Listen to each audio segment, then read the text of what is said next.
So, welcome you all, and in introduction to mass communication, I'm welcoming you all.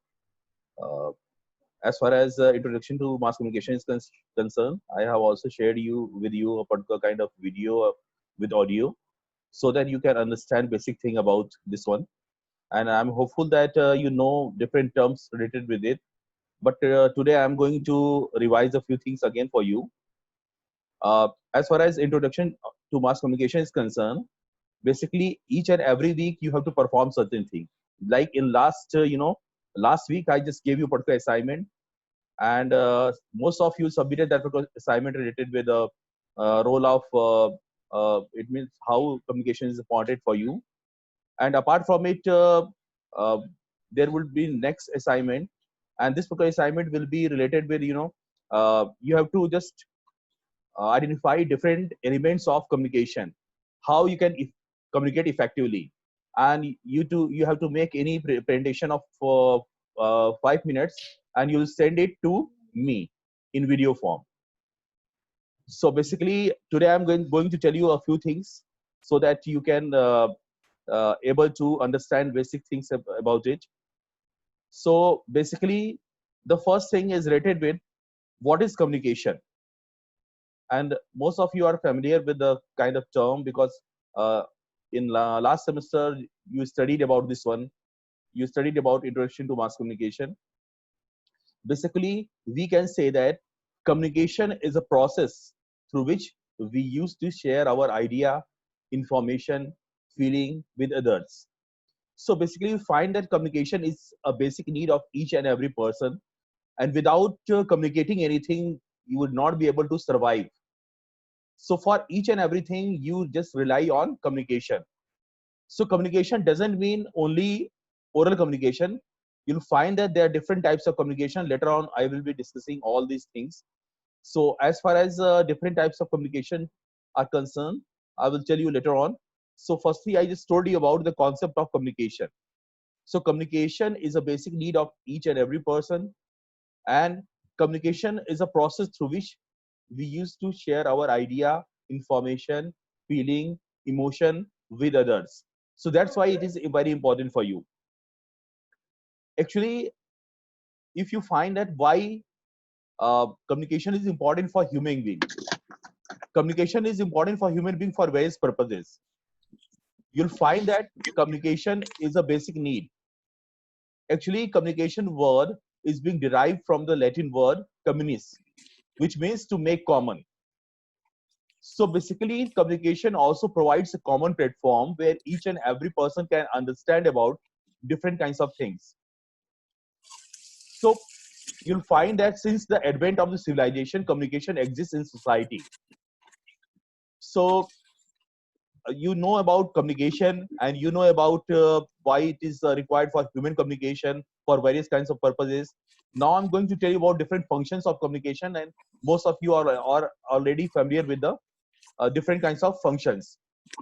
Like function, firstly I would like to tell you about different kinds of function, like information, education, entertainment, social awareness, motivation, persuasion, social mobilization, and integration. So you'll find that for each and every task you rely on communication. So communication is functioning as a tool of education. You are just going to learn several things right now. Just I'm telling you something, and you are also just giving your input. So it's a process of communication through which we are being just sharing something. Apart from it, information is also very important for you. We are living in a society which is based on information. So you'll find that it is also being called as information based society. The person who is having power, that particular person can be getting benefit from it. It means you'll find that each and every country, they just rely on communication. So if you are having prompt information, if you are having credible information, so then on the basis of it you can take decision. If you don't have proper information, then you will not be able to take decision. So information, education, entertainment. Apart from it, as I told you, it is social mobilization. You want to mobilize the society for a particular cause. So with the help of communication, communication plays a very important role in mobilizing the society. You can mobilize the society for a particular cause. You can take different kinds of examples, and you'll find that different kinds of movements also, communication played a major role. Uh, Apart from, so please just mute your microphone. So in the meantime, you'll find that as far as communication is concerned, communication is also very helpful for us. So I think you will be able to just elaborate all the things.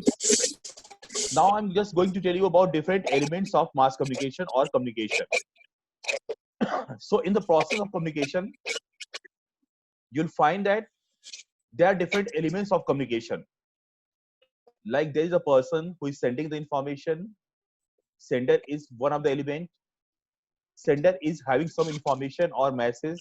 So message is another element of communication. You might be relying on a Abhinav mike off कर ले अपना. you might be relying on a particular kind of channel. Through a particular channel, you are going to transmit a message. So a particular channel is also a kind of element. Apart from it, you'll find that there is a receiver. Receiver is the ultimate person whom you are going to transmit a message. So in the process of communication, you'll find that there are different elements, and these elements are sender, message, channel, and receiver. Earlier, we used to think that only sender is important, but nowadays the concept is receiver is also very important, because receiver is also giving some input. Right now, you are the receiver, and the kind of input that I'm getting, on the basis of it, I'm just trying to improve myself. I'm just trying to incorporate something. So it's a kind of process in which your feedback, your response, or respondent's response is very important. So if anybody asks what are different elements of communication, then you can say these are sender, message, channel, receiver, and feedback. So now I'm going to tell you about, if anybody asks you that what are different elements of mass communication.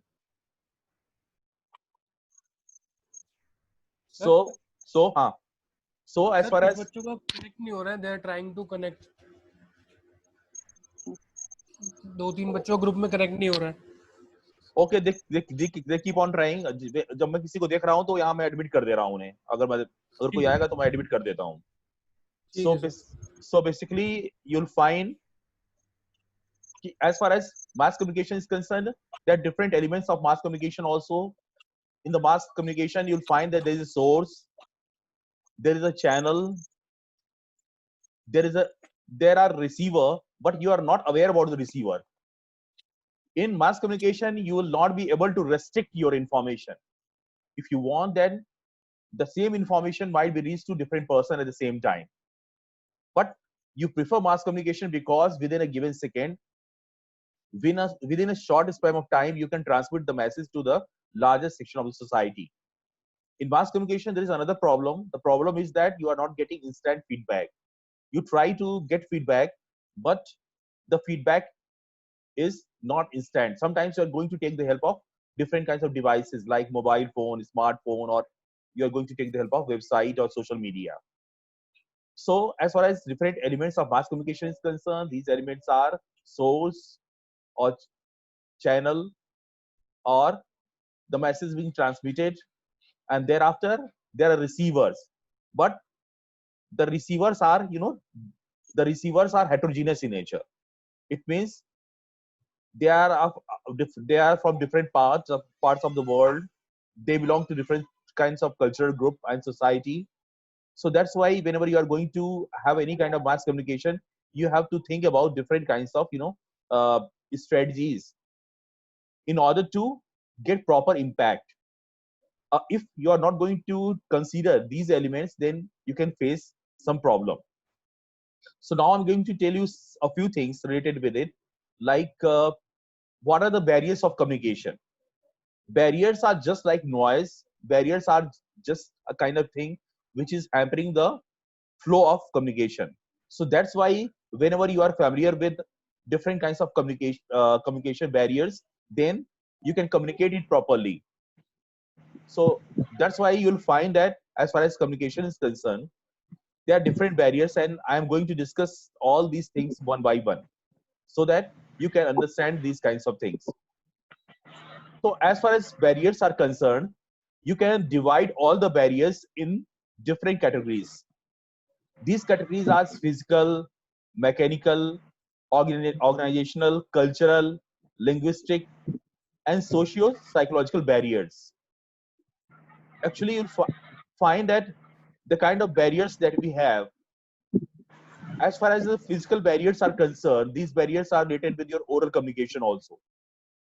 If you don't know how to communicate properly, then it can create a kind of problem. So basically, what you have to do, you have to understand, you have to speak in such a way that each and every person can easily understand the kind of thing.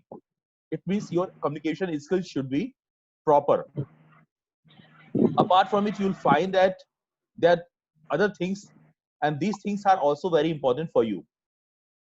So basically, I was telling you that how different things like if you are going to use wrong words, you are unable to speak properly, your pronunciation is not proper, then it can create a kind of barrier.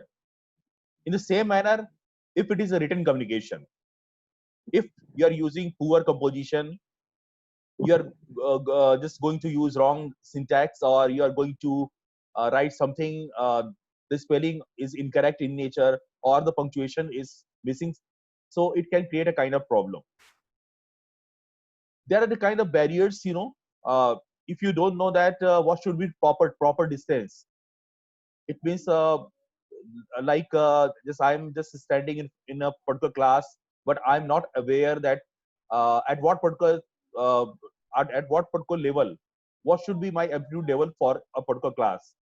Then it can create a problem, and it can create a barrier also. So basically, you have to just think on these kinds of things. Why these barriers comes? Because of certain kind of things, like noise also creates problem.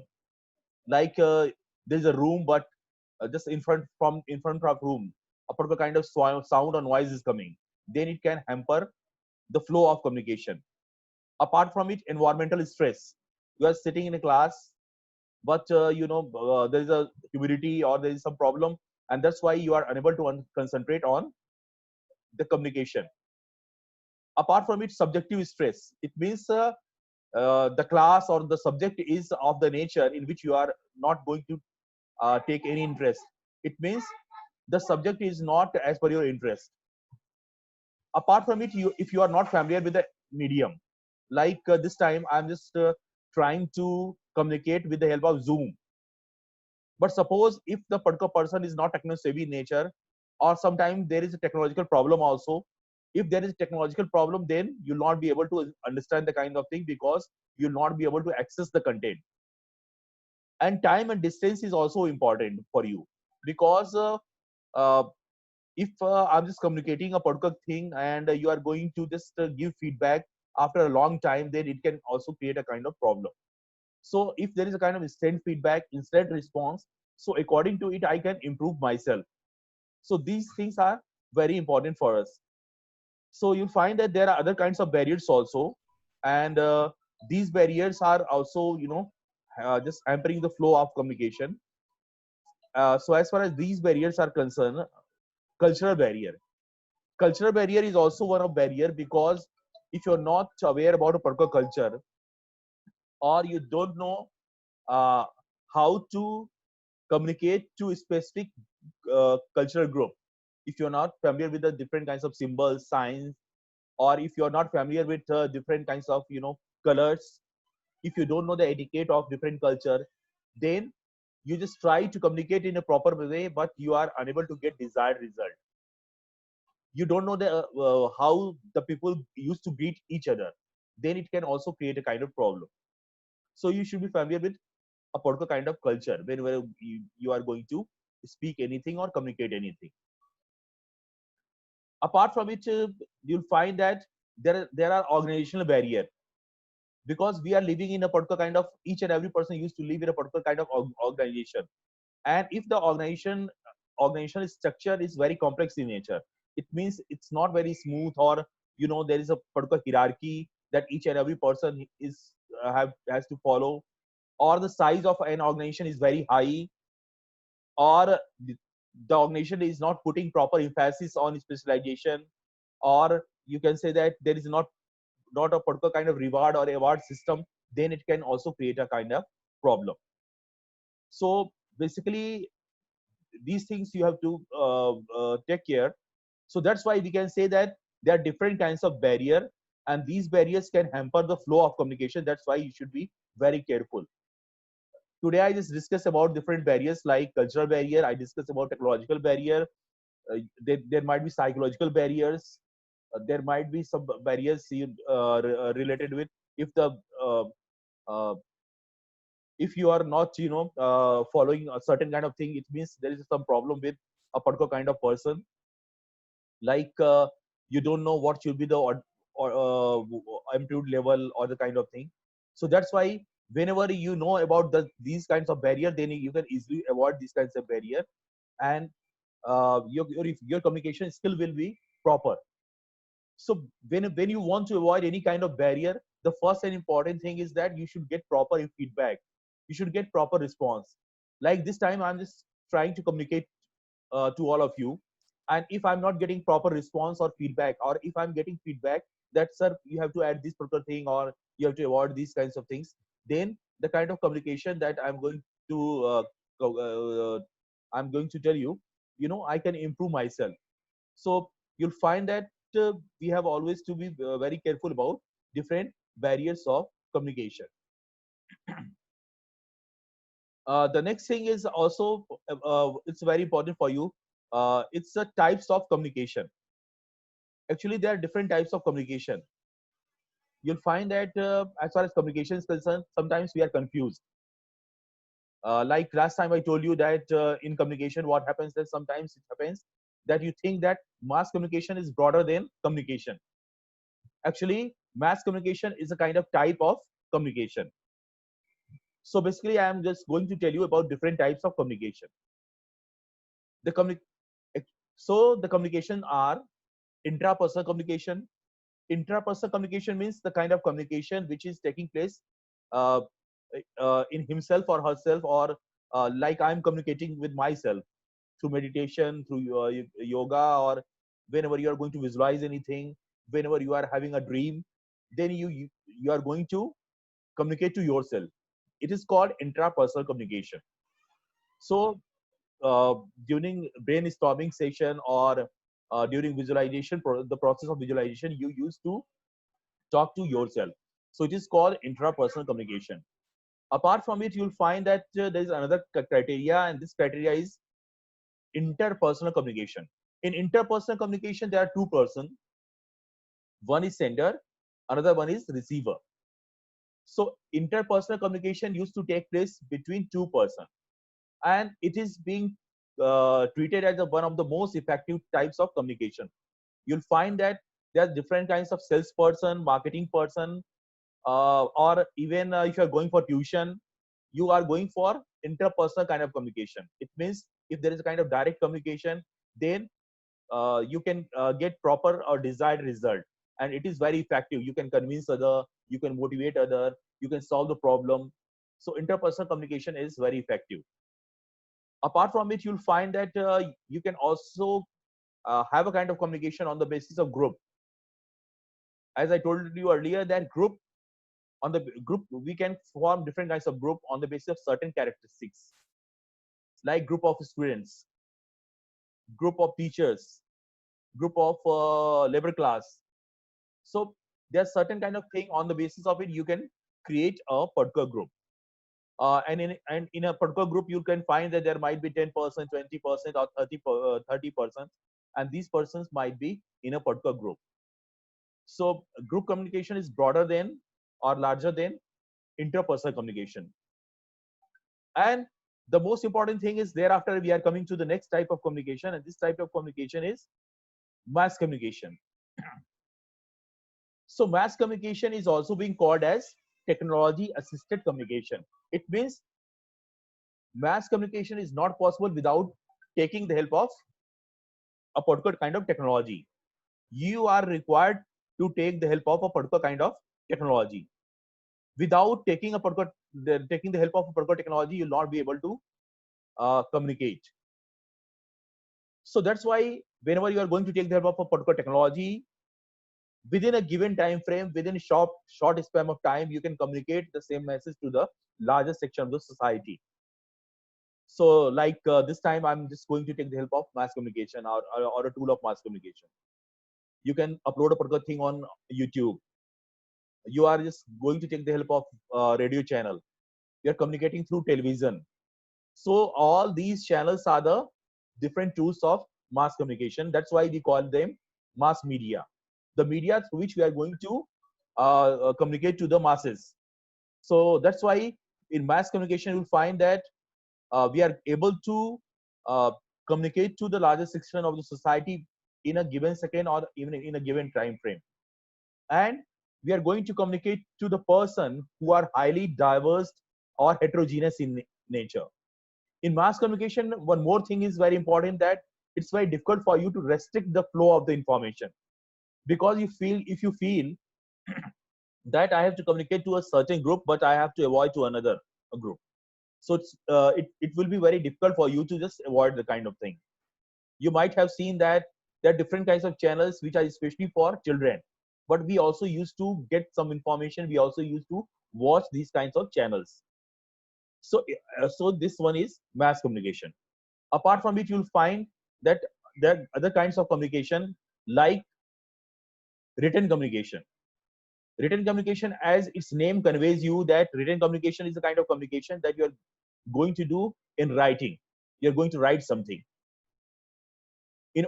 There's another kind of communication which is oral communication. Like this time, oral communication is going on. That it means that you are going to tell the things orally. Apart from it, one of the most important thing is the kind of communication which we can say that verbal and non-verbal communication. In verbal communication, we are going to take the help of words.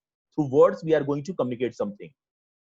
But in non-verbal communication, what happens that you are going to communicate with the help of different non-verbal elements, like your facial expression, gestures, body movement, facial expression, as I told you earlier. So on the basis of these elements, we can decide whether the particular person is getting information properly or not, the particular person is angry, the particular person is happy, or the particular person is hesitant. So non-verbal communication is very important for us. When you are just going to see any particular person, when you meet a person, on the basis of it, many times you judge that particular person is communicating you a particular kind of message. So on the basis of non-verbal communication, you are able to understand that that particular person is happy when I'm just going to meet him, or that particular person is not happy. So that's why uh, nowadays what is happening, that you are going to judge a particular person on the basis of verbal and non-verbal communication both. Sometimes verbal communication is different and non-verbal communication is different one. So that's why at that moment you have to use your brain, and you have to get the meaning. So basically what is happening, that non-verbal communication is also very important, because in non-verbal communication you are going to use different kinds of sign, symbols. You are going to use different kinds of colors. uh, your dressing sense is also important, because the kind of dresses that you are going to wear, it also shows. You might have heard that in different kinds of hotels they are having some dress code. So if you are just going to follow that dress code, they think that you are a well mannered person, or you are modern, or the kind of thing. So on the basis of these kinds of things, we used to judge different kinds of person. Apart from it, you will find that there are ritualistic communication. uh, Different kinds of babas, or different spiritual gurus, they used to teach us. They used to say something, and because they are so powerful, or their style is quite convincing, and that's why we are also behaving in a certain manner. we become a passive adopter. So this time I have discussed with you about different types of communication also, and I'm hopeful that you'll be able to answer the kind of thing.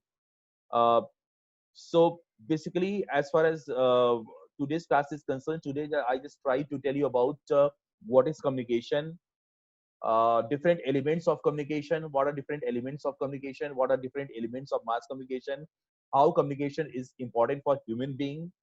I also told you about different types of communication. So on the basis of it, if you are having any confusion or any doubt, or you want that I have to elaborate a certain things more, then you are most welcome. Anybody, any student, you can ask. Apart from it, as I told you earlier, that what you have to do, you all are supposed to complete exercises that I used to give you last time. You just most of you just completed the exercise which was related with that particular assignment. And thereafter, as I told you earlier, that what you have to do, you are supposed to make 4 or 5 minutes video of yourself, use a mobile phone, and you can you can speak on any particular topic. On the basis of your content, on the basis of your presentation style, you'll be judged and you'll be getting marks for it. It will carry 10 marks. So by this week, by Sunday, you all have to complete this particular exercise, and thereafter we are going to move to the next level. Okay, so if you are having any doubts or any question, you're most welcome.